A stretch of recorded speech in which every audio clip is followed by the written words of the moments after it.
All right, cool. So we are recording. Okay.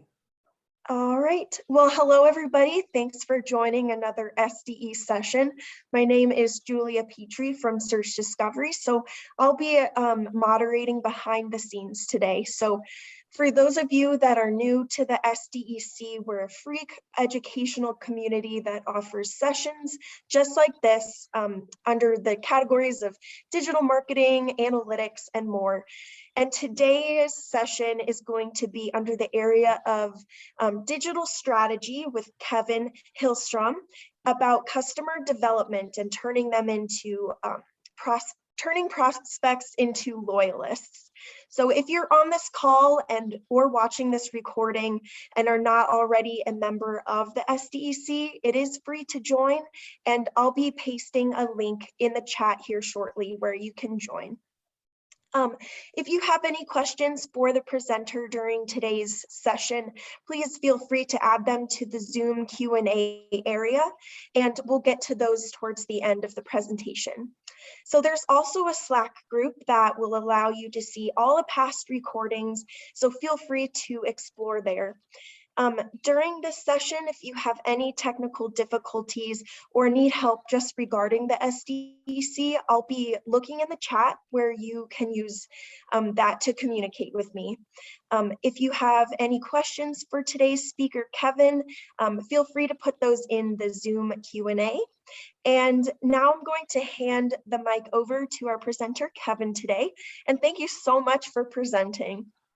Oh, absolutely. Thank you so much for having me. And thank you everybody for being here today. What I'm going to talk about today is a concept that I call customer development.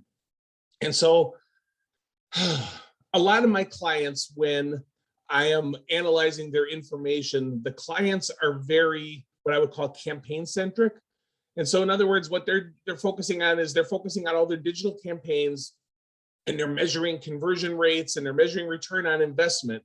And so my clients have a really, really good grasp and hold on how their campaigns are performing and how customers respond to different marketing campaigns. So when I am working with a client, I tend to have a very different focus. And my focus is to look at what I would call the life stages of a customer. So I like to look at customers and I call them different buckets, or put them into different buckets or pools. I have what I call prospects. So these are potential customers and they've never bought from you previously. If a customer buys for the first time, I call them a member of a welcome group. So they have just purchased and your job really is welcoming them into your brand. So we now have prospects, people you're trying to target. And then we have a welcome audience, customers who have just purchased for a first time. The goal with customers when they bought for a first time, obviously, is to get them to buy again and get them to buy again pretty quick. So if we can get them to buy pretty quick, I call that the audience who's now bought for a second time an emerging audience. So they're emerging, they're becoming good customers. And this emerging process typically takes several purchases as they go through, and then if they make it through a third or a fourth or a fifth purchase, that customer becomes what I call loyal. And once a customer is loyal, you have that customer now, and you're going to be able to generate a ton of profit from that customer. So in this process, you as a digital marketer really have a lot of different touch points that you can interact with, and you can sway and influence either the prospect or the customer to get them to buy again or to get them to buy for a first time. So what I typically see in my project work is it takes, to get a customer to buy for the first time, takes several different touches and interactions. And these are things you already know. A lot of you that have attribution programs know that the customer might touch 6 or 7 or 8 different touch points. The customer might visit the website 6 or 7 times. The customer might put something in their shopping cart. Once the customer puts something in their shopping cart, they typically abandon it. A lot of my clients have programs then to speak to those customers to get them to convert and buy something. So it is a multi-touch process, as you already know. And this multi-touch process requires a little bit of marketing sophistication. It requires recognizing that customer and treating them like they are a customer who has never purchased before. When that customer finally purchases for the first time, your first party data becomes from that first purchase, your first party data becomes really, really important, okay? So what I see in my project work is when a customer buys for the first time, that customer is hyper responsive for a period of between 30 days and maybe 90 days. So when a customer buys something for the first time, say I bought this shirt here, I'm a Green Bay Packer fan, okay? So let's say I buy this from the Packers Pro Shop. When I buy this shirt for the first time, the order comes to me, I look at it, maybe the shirt doesn't fit quite right, maybe I'm really excited about the product. Either way, I'm interacting now with the merchandise, and what you see is that what happens to a customer on that first order dictates how that customer is going to behave in the future. So I just finished working on a project with a client, and on a first order, customers who bought certain products, customers who bought from certain marketing channels, customers who bought multiple items, customers who actually returned items, those customers had a much higher chance of purchasing again in the future. So this is a sort of a big deal, that the first party data that you collect on a first order tends to be very indicative of or predictive of whether that customer will ever buy from you again in the future. And this first 30 to 90 day window is pretty darn important. In a recent project, one of my clients had a lot of sold outs and cancels because all of their merchandise is sitting on container ships off of Long Beach, California. And so customers were buying things that had really limited and scattered availability, and items that they thought were going to be available turned out 2 days later to not be available. And so this client was continually, in their eyes, disappointing customers. What happened instead was that those customers were pretty scrappy, okay? And those customers looked through the website and tried to find something that they could purchase or something that was available. And when they finally found something that was available, they bought it. So even if something was sold out or their order was canceled, a week or two later, that customer came back and bought again. So this 30 to 90 day window after a first purchase becomes really, really important. This is the time frame when you have the best opportunity to influence a customer. There's a couple things that happen. First of all, what you buy, in other words, buying this shirt might be different and lead to a different trajectory than buying a pair of shoes or buying a pen or whatever the case may be. So what a customer buys in their first order predicts whether that customer is ever going to buy again or not. And the client I was working with recently, if the customer did the right things, in other words, they bought multiple items, they may have returned something, an item may have been canceled, they may have bought from email marketing in their first order. If they did the right things, the customer had a 58% chance of purchasing for a second time within a year. So that's a pretty big deal. If the customer did what I would call the wrong things, okay, so maybe the customer bought one item and the item will cost $19. The customer bought from an affiliate marketer. The customer didn't do anything else that was important in that first order. The customer may have bought during Christmas. I'll get to that in a second. The customer did not have a good chance of buying again in the future. Those customers had a 28% chance of buying in the next 12 months. So from a marketing standpoint, I want all the customers who have a 58% chance of buying again. I do not want the customers that have a 28% chance of buying again. So what I would like you to do and what I'd like you to think about is segment your customers in a first order. Go back and take all the customers who bought 18 months ago and look to see, based on what they bought in a first order or how they bought, I mean, what marketing channels they were from, or how much they spent, how big their average order value was. Based on those kind of attributes, calculate how likely they were to buy again within 12 months. And what you're going to see is that there are going to be very clear marketing behaviors and activities that you can take before the customer ever buys for the first time to get customers who are going to be more likely to purchase again. So the things I see commonly across my client base, buying multiple items in a first order is much more important than buying one item. So you want customers who buy multiple items. You want customers who, on average, buy items that are a little bit more expensive than average. So on average, if your average price point was $50 and your customer buys two items that are $60, that customer is going to be a little bit better of a customer than someone who buys two items at $40. So more is always a good thing. On average, customers that have had customer service issues, this is going to sound completely contrary, but customers that had customer service issues tend to be more likely to buy again in the future than customers that had everything go perfect in their order. And you can think about it this way, that the customer, if they didn't like this shirt, it was the wrong size, they're likely to order another one. And if they're happy with that, they're going to buy something again in the future. So customer service issues actually end up being a positive.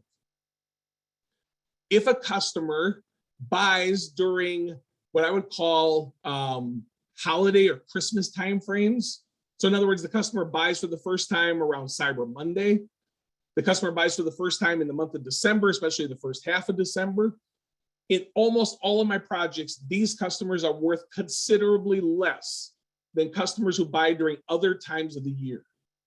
So this is a little bit disappointing because it tends to be easiest to acquire customers who buy for the first time in November and December. Those tend to be the easiest customers to acquire. They also tend to be the customers least likely to buy again. And there's some funny math that happens that causes this. Let's pretend that I have a customer who buys for the first time in the month of October. Okay, so they buy on, what's today? Today's October 26th. They buy for the first time on October 26th. When is their 30 to 90 day period after that first purchase? Well, it's the month of November, December, and much of January. So when are customers on average most responsive? For many of my clients, they're most responsive in November and December. So you get like a compound interest effect. If you acquire a customer in September or October, those customers become very likely to buy again during your holiday season or Christmas season. And if they buy again, they now have two purchases within a short time frame. Multiple purchases within a short time frame is an indicator of customers that are likely to become loyal in the future. So you want a situation where customers are very likely to buy again in a short window. And if they buy again in a short window, that is a positive. So what happens if a customer buys on Cyber Monday? So that customer now has a couple of weeks right before Christmas when they're responsive. And then the customer is generally unresponsive after Christmas into January, into February. So what happens is you don't get a big window to convert that customer to a second purchase. And that therefore those customers tend to not have high value. If a customer who buys during November and December is going to buy again, they tend to buy again the following November and December. So you lose out on this responsive window when that customer was likely to purchase from you. So that ends up being problematic. So while I understand that it is easy to acquire customers in November and December, they tend to be customers that have lower value. And therefore, you want to be careful. While it is hard to acquire customers in August and September and maybe the first half of October, those are the customers that tend to have better long-term value. If you were a company that sold maybe gardening stuff and your peak season is April and May, you try where possible to acquire customers in January and February and get those customers prepared from a marketing standpoint so that you can actually get those customers to buy again and get that second purchase out of the way quickly. So the things we're looking for in a first purchase, multiple items are very important. Higher than average price points. We're looking for customers who buy right before a peak season. We're looking for customers that actually had customer service issues because those customers tend to come back really quick. It is very common in my projects that a first-time buyer who buys through email marketing tends to have much higher future value in the future. And so this customer, presumably, I don't have the data to prove it, but presumably this customer has high value because they've been an email subscriber and are familiar with the business and have had numerous touch points over the course of the past few months or a year. And so they're already comfortable with the brand. So I have found that email marketing is a very good sign. From a search standpoint, I have found obviously that branded terms tend to yield customers who have better long-term value, but it is actually far more important in the search process that the customer finds what they want and does multiple things. So in other words, they're not just trying to find one item, they're trying to find multiple items, or the brand does a good job of cross-selling those customers. There are certain marketing channels that tend to yield first-time buyers that don't have really good value. Most of my clients obviously have some sort of relationship with Amazon, and the customers that are generally acquired through Amazon are loyal to Amazon. So that makes just common sense. I have found that average of those customers have half the chance of buying again in the next 12 months, as does a customer who is generated through the brand's website. So again, we're looking for all of these different attributes, and we're trying to get customers who have multiple things. They do multiple things. They buy from, multiple items. Another thing that's important is buying from multiple merchandise categories. So if I buy this shirt and I buy a cheese head because I'm from Wisconsin, those are two different categories. Two different categories tend to be more important than a customer buying two shirts. So where possible, you want to encourage customers to buy from multiple categories. And this is where cross-selling tends to play a role, and how you merchandise your online presence tends to play a role in getting customers to buy again. You want to get customers who are likely to buy multiple things, multiple items from multiple categories. In a lot of my work, there are what I would call item killers. There are certain items that are very popular, but they cause the customer, it kills off the customer's loyalty, that once they have that item, they don't need to buy something again. So what I do is I do an analysis of all items that a customer bought in a first order. I tend to look at the top 100 items, the ones that are the best sellers. And across those top 100 items, I'm looking to see which of those items causes customers or attracts customers. It's hard to separate that out, chicken and egg stuff. But let's say it attracts customers who are unlikely to buy again.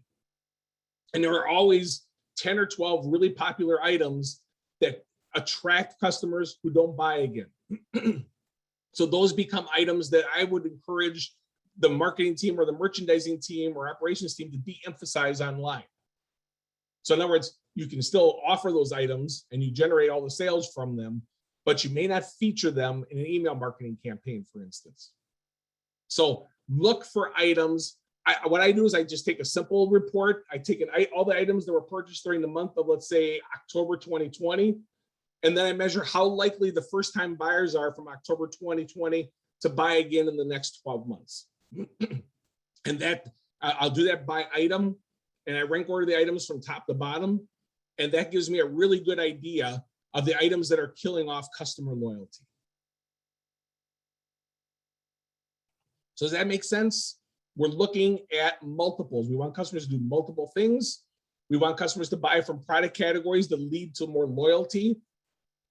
Now that we have these customers and they bought for the first time, we need to encourage them to buy for a second time. In my business-to-business client base, outbound marketing to a customer within their first 3 months tends to be very important. So if you can reach out to the customer either digitally or offline, excuse me, that tends to be a big positive. If you can get a customer through outbound marketing to have a relationship, those customers tend to be 50% more responsive than customers who just are buying and are kind of ignored. The same thing happens in direct-to-consumer brands. Reaching out to that customer through email marketing tends to be really important. And we want to encourage the customer to buy quickly on a second purchase. If the customer doesn't buy within 3 months, the customer falls back and tends to be unresponsive. And when the customer is unresponsive, we then have a hard time converting them back again until we get to like an 11th or 12th month from a first purchase. So it is important to use any outbound tactics that you have to get that customer to re-engage with your brand. Once a customer re-engages with your brand, personalization becomes important. So what you show the customer when they come back and visit your website or visit your mobile presence, what you show them becomes really important. So in my projects, when you show the customer the right things, so in other words, you show the customer what the customer wants to see, customers have a higher, anywhere between a 20% to a 50% higher conversion rate. So this becomes a really big deal. If you can get that customer to have a 20% to a 50% higher conversion rate, in other words, a 5% conversion rate becomes anywhere between a 6% conversion rate or a 7.5% conversion rate, that customer, then you get much more customers with a second purchase. And you more quickly get the customer to a second purchase, which is important. Time between a first and second purchase, the shorter it is, the more likely that customer is to become loyal in the future. So we're trying to accomplish those kinds of things, and we're trying to make sure that we get customers quickly to a second purchase. And wherever we can personalize either our email marketing campaigns or we can personalize our online presence, we want to do that so that we get this process going faster. What I have found in my project work is that most of my clients want to have a loyal customer base. And so what they do is they try to market to the loyal customers to keep them loyal. The clients that have the most success kind of do the opposite. They are really good at customer acquisition, so they bring in twice as many new customers as other clients, and then they convert the customers quickly from a first purchase to a second purchase. And over the course of 2 years, this results in the client having more loyal customers. So I'm kind of encouraging you to flip the script on this. I'm not saying you shouldn't focus on loyal customers. What I'm saying is focus on developing your customers early in the life cycle. Focus on developing prospects, focus on developing first-time buyers, focus on developing second-time buyers. And if you focus on those areas in my forecast that I do for my client base, customers become loyal faster, and you end up with more loyal customers after a couple of years. Once you get customers into a second purchase, the customer dynamic starts to change. Across my client base, on average, 30% of first-time buyers will buy again within 12 months. It's a very low percentage. When a customer buys for the second time, that percentage goes up to about 40%. So 40% of second-time buyers will buy again within 12 months. When a customer buys for the third time, the repurchase rate goes up to about 50%. So 50% of third-time buyers will buy again within 12 months. You can see the process of the customer slowly becoming more and more loyal. Once the customer buys for a fourth time, the customer generally has a 55% chance of buying again in 12 months. And after a fifth purchase, the customer generally has a 60% chance of buying again within 12 months. 60% is the level where I determine that a customer is what I would call loyal. Once that customer has a 60% chance of buying from you again, the customer is very profitable. So they purchase maybe 3 or 4 or 5 times a year, and they tend to throw off large average order values. So you tend to generate a lot of volume as a result in terms of sales and profit. And so this is the level where I determine that a customer is what I would call loyal. The sad thing about this is that for almost all of my clients, the customer generally doesn't stay loyal. So the customer is in what I would call a constant state of decay. And so if that customer has is purchased for the 5th time, and the customer has a 60% chance of buying again, if that customer stays dormant for just 1 month, it doesn't buy again within 1 month, the customer now has a 54% chance of buying again. If that customer stays dormant for a second month, that 54% is now a 50%. So you see what's happening? This customer is actually reverting backwards, and they now, instead of looking like a customer who's bought 5 times and bought 2 months ago, they look more like a customer who bought 4 times and bought 1 month ago. So the customer is always in a constant state of decay. And the customer is always constantly becoming less and less likely to purchase until you get them to buy again. So there are things that you should be doing, obviously. Many of your existing marketing tactics are going to work quite well to mitigate this issue. So a customer who's in decay, but clicks through an email campaign is a customer who actually now reverts back up and becomes more back to a 60% chance of buying again. On average, customers who click through 2 email marketing campaigns per year tend to be customers who are going to be much more responsive in the future. So you don't need a huge amount of engagement from your customers to get them to become or to stay loyal. You just need a little bit. Okay, so customers who click through 2 email campaigns a year, they don't even have to purchase. Just the act of clicking through 2 of them causes them to maintain their loyalty. Customers who visit your website between once a month and once every other month, all things being equal, are more likely to stay at the loyal status than customers who don't interact. So your job as a marketer then is to keep them engaged, keep these customers interested and keep them coming back over and over, if nothing else, not to buy something, but to at least pay attention and see what those customers are interested in, what they are doing. And keeping a customer interested maintains their loyalty. So the concept of engagement works across the whole marketing spectrum. Engagement helps you get prospects to convert for a first purchase. Engagement gets customers who bought for the first time to buy again quickly. Engagement helps a loyal customer stay loyal. So that tends to be a big deal. And then we get to what I would call the last stage in this process. And this last stage is what I would call retirement. So think about a customer who has bought 3 times and you got them to a point where they had maybe a 40% chance of buying again or a 50% chance of buying again. And that customer stays inactive for about 12 or 13 or 14 months. What happens after about 12 or 13 or 14 months is the customer has about a 1% chance of buying again in a future month. And that 1% chance of buying again ends up being about a 10% or 11% chance of buying again on an annual basis. You basically lost the customer. And so the concept with customers who are going through what I would call retirement, they're basically going through the process of not buying from you again, is that the marketing tactics you use with these customers tend to be inexpensive tactics. So you don't want to spend a lot of money on a customer who's already bought from you and is now walking away from you. There's not a lot of money you want to spend chasing that customer around and getting them to come back to you. There's a reason they're leaving you. So with my clients, I always advocate using inexpensive marketing channels to reach these customers. So this is where your social media presence becomes really important. This is where your email marketing program, if the customer is still engaged with you through email marketing, this is where email marketing becomes important. So you want to spend as little as possible to continue to speak to those customers. You do not want to spend a lot of money on these customers because they're not likely to come back. And each month that goes by, these customers become less and less and less likely to purchase again, and you have to go out and find another prospect to replace them.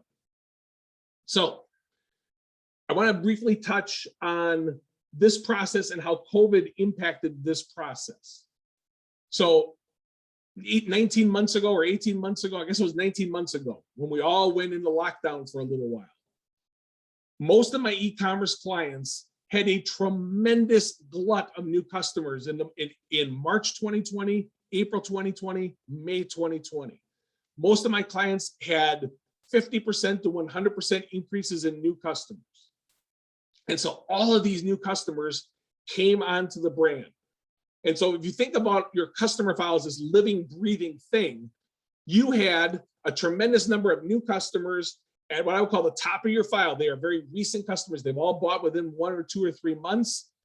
And most of my clients did not have the tools available. They're just trying to figure out how to work. They're just trying to figure out how to get product. Sales are going berserk, trying to keep families safe. So most of my clients did not have the tools available to have a welcome program in place to convert all of these customers quickly to a second purchase. You can't blame them for that. So what happened is this huge glut of customers, some of them bought for a second time. The rest of them fell to 3 months of recency, 4 months, 5 months. A couple of them bought again. We got to this year again in March and April where they hadn't bought now in 11 or 12 or 13 months. What has happened now is this huge glut of customers is largely in what I would call the retirement phase. They're going away. they have a low chance of buying again. And whatever those customers could have done when they had a lot of potential is now slowly being lost. The positive that I see happening is that many of my clients are still getting large numbers of new customers compared to a couple of years ago. I analyzed about 6 or 7 clients here over the course of the last month, and those clients are still generating customers, new customers from compared to 2 years ago in 2019. They're developing new customers at a rate that is still somewhere between 30% and 40% higher than 2 years ago. So there's still an opportunity with all these new customers that are coming in to work hard to convert them to a second purchase, get them into the emergence phase, develop those customers second, third, fourth purchase, and by the time they get to a 5th purchase, they become loyal. There's still an opportunity to do this. So I am very excited and optimistic about what I'm seeing with my client base because customers are still coming in at higher than average rates. What is likely to happen over the next 2 years is that rate of new customer acquisition is going to slow down in comparison to 2019. And when that slows down, most of my clients are getting compound interest from all the customers that were acquired during COVID. That will last for a couple more years. And then that compound interest will go away as most of the customers fade into what I call retirement. So there's still what I would call a frothy sales environment for many of my clients if they have merchandise available to sell, where these customers are going to come in and you're basically getting compound interest from all of the COVID customers for another year or 2. And then things are going to change and it's going to be harder to find new customers, and the businesses I work with are going to slowly fall back to where they were. So that's just something to keep in mind. And when you're talking internally about developing programs to get customers and keep them active, this is what you want to keep in the back of your mind, that you're trying to prevent a situation where 2 years from now, you lose all the sales that you had gained during this COVID era. So I want to wrap up this discussion then with a brief discussion about what we have learned so far today. I view customer development as a series of phases. There is an acquisition phase. So when you're acquisition or prospects, where you're basically speaking to customers who never bought from you. This is, in my opinion, the most important marketing function we have. The second phase is when you get a customer to buy, you have what I would call a 30-day to 90-day welcome period when the customer is hyper responsive. You have to work really hard in this 30 to 90-day period to engage the customer, to keep them interested and get them to buy for a second time. The attributes that are important from a first purchase, your first party data, are multiple items. Those customers are going to be more loyal. Larger price points tend to be more loyal than people who buy inexpensive price points. People who buy from specific merchandise categories tend to be more loyal. People who buy from certain marketing channels, and email marketing comes to mind as one that's consistently high across my client base. Email marketing, if you buy from that on a first order, you're going to be more loyal than somebody else in the future. I didn't really touch on it earlier, but I have clients who have significant discounting and promotional strategies on a first order, and their customers love that. I hate it. I think you should be selling at full price, but I am not so stupid as to say that you shouldn't follow the data. And if your data tells you that the customer loves discounts and promotions and that leads to more profitable customers in the future, by all means do it. But you don't have to please me. So that's the welcome phase. If you get that customer to buy for a second, third, or fourth time, that customer is in what I call emergence. They're emerging, you're becoming a loyal customer. After a 5th purchase, that customer becomes what I would call loyal. They have about a 60% chance of buying again. And all customers, regardless of status, eventually fade away and they go into what I would call retirement, where they become inactive. And those are the cases where you focus on free marketing activities to get the customer to come back. You don't want to spend a lot of money on that.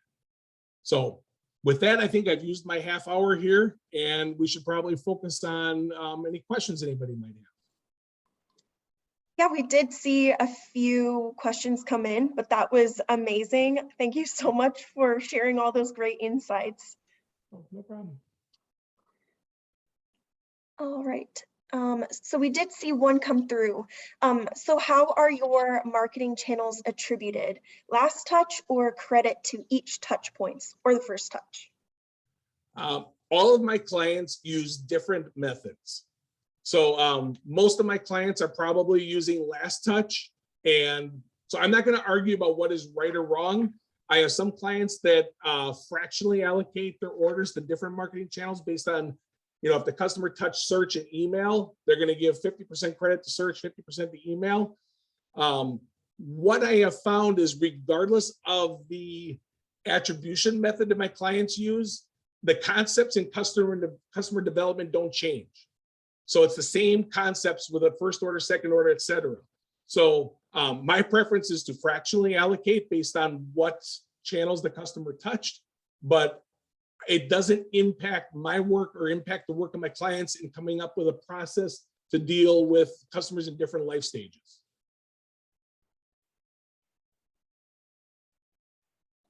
We also got one other question, and it reads, our client is tentative on spending ad dollars directly towards customers and are more content using only free channels like email. What are your thoughts on using programmatic display and paid social for retaining loyalty? Any budget or best practices, any tips and tricks?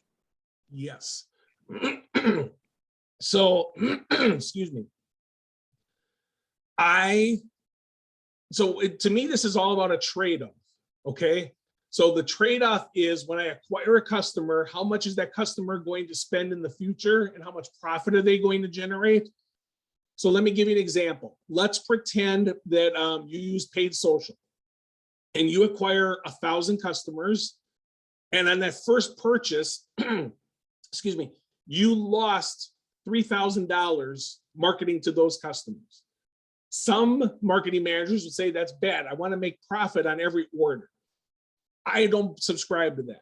So if you lose $3,000 on that first order and those customers from paid social generate $21,000 of profit in the next, say, 2 years, wouldn't you want to lose $3,000 to make $21,000?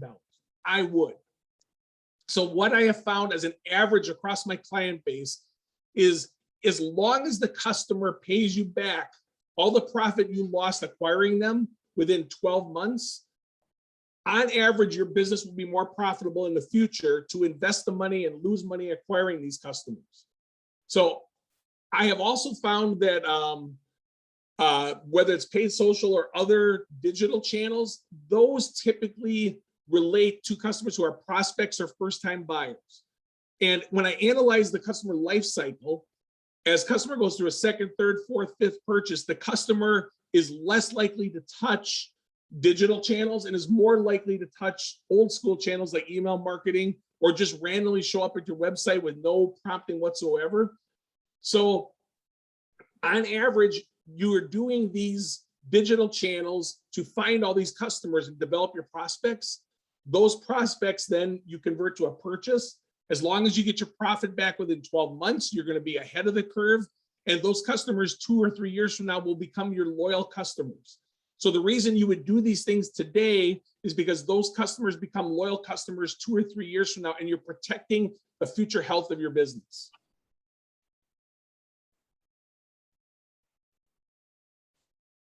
Have you ever seen email only engagement, opening many emails but rarely clicking through, as a positive signal? So the answer is yes. It tends to be a small positive signal. So clicking on multiple email campaigns a year tends to deliver somebody who might be as much as twice as likely to buy again in the future. Opening many emails might make you 10% more likely to buy in the future. I don't, 10% is good for me. I'm happy with that. So yes, opening emails is a positive signal on average. And yeah, it's just a smaller signal than other ones.